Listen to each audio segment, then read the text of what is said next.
আয়োজন করছে, শিল্পীরা বলছে যে এক ফুট উঁচু না হলে আমাদের গান করতে পারবে না, এই জন্য এটা করা। এটাও ছিল না আমাদের প্রোগ্রামে যে একজন আসবে এখানে দাঁড়াবে কথা বলবে।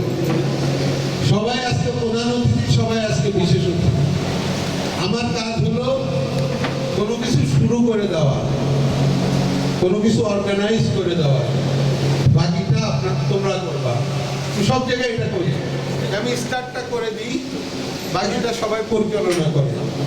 এই জন্য তোমরা যারা আজকে এখানে উপস্থিত হয়েছে, আমাদের উদ্দেশ্য এবং লক্ষ্য আমি বলে দিই, তারপরে তোমরা তোমাদের কথাগুলি শুনবা। তার আগে পার্সোনালি আমি দু একটা কথা, যে তোমাদের গার্জেন হিসাবে, তোমাদের বাবা হিসাবে দু একটা কথা পার্সোনালি আমি বলতে চাই। সেটা হলো, তোমরা জীবনে অনেক দূর যাবা আমি জানি।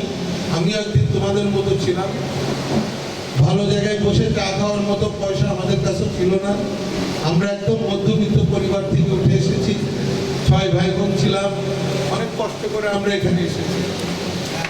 কিন্তু আমাদের পিতা মাতা যেটা বলেছিল যে ফোকাস থাকবে উপরের দিকে। এই জায়গাটাই কথাটা কিন্তু খেয়াল করো, আমার আব্বা সবসময় আমাকে বলতো ফোকাস উপরের দিকে থাকবে।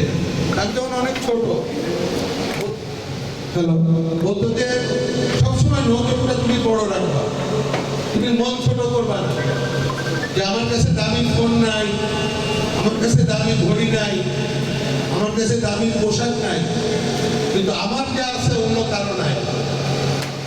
তুমি নিজেকে চিনতে শেখো, নাইলে তুমি কাউকে চিনবা না।